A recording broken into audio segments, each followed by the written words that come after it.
Assalamualaikum warahmatullahi wabarakatuh. Kembali lagi teman-teman di channel Petani Milenium.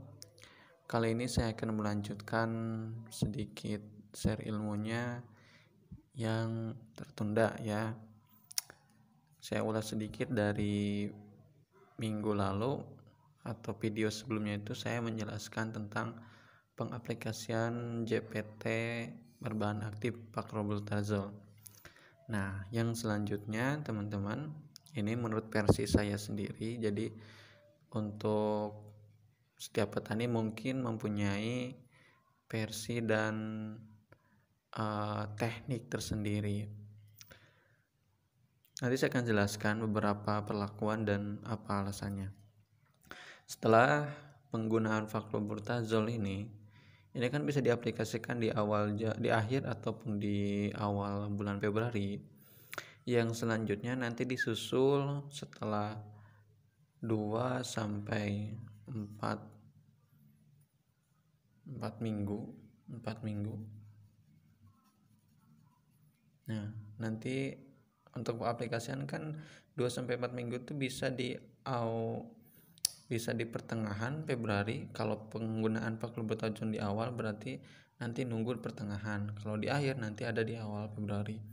Nanti teman-teman bisa disesuaikan saja. 2 sampai 4 minggu setelah penggunaan Paclobutazol itu kita mengaplikasikan pupuk jenisnya MKP,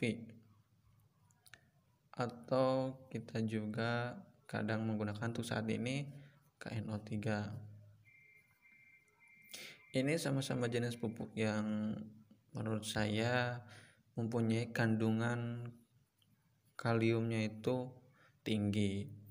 Artinya fungsi daripada kalium ini nantinya untuk memecah daripada dorman yang tadinya dia masih akan bisa nanti di ujung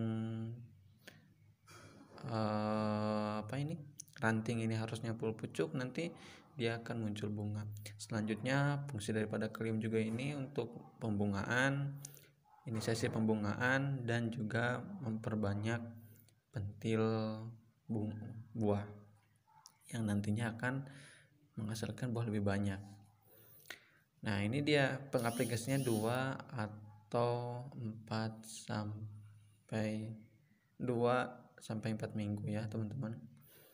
Nah, setelah di bulan Februari atau sampai Maret nanti sudah ada bunga.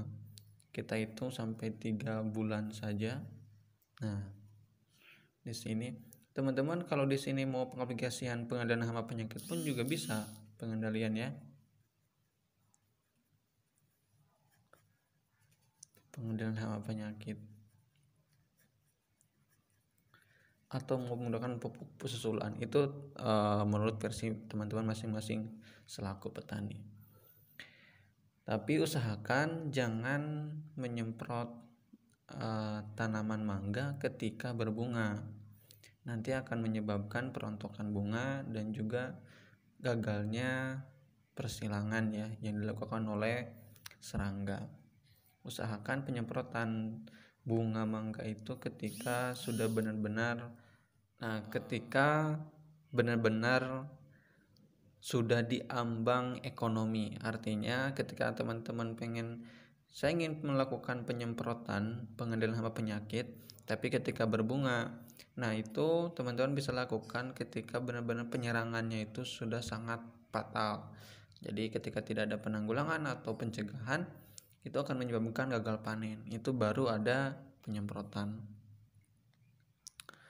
Tapi ketika hanya sedikit serangan, mungkin bisa dilakukan dengan pengendalian secara fisik ataupun mekanik ya.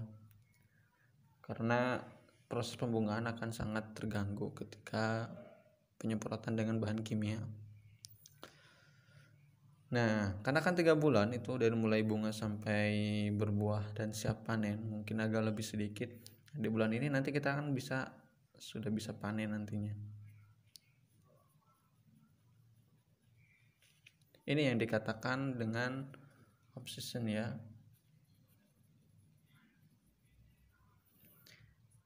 Jadi di bulan sebelum musimnya kita sudah bisa panen.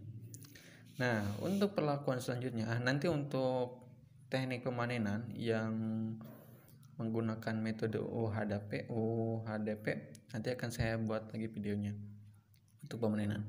Nah, setelah panen artinya kita akan siap-siap menyambut mangga ini panen di musimnya, yaitu September, Oktober, bahkan sampai Desember.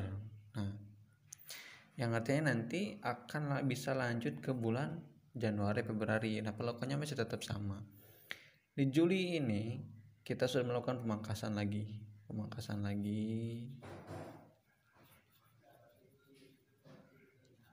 atau pruning ya. Kita sudah melakukan yang namanya pruning lagi, pemupukan kembali, seperti halnya sama tadi, pemupukan kembali.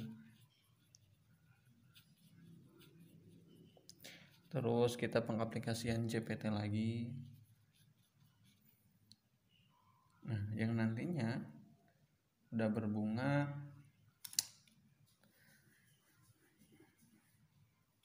Nah, sebenarnya untuk panen di bulan musim ini tidak akan terlalu banyak perlakuan. Artinya nanti setelah panen di bulan Juni itu kita pemangkasan full dari sini, pemangkasan di bulan Juni. Juli, Agustus, September, Oktober itu kita cuma fokus pada pemupukan dan pemberian CPT.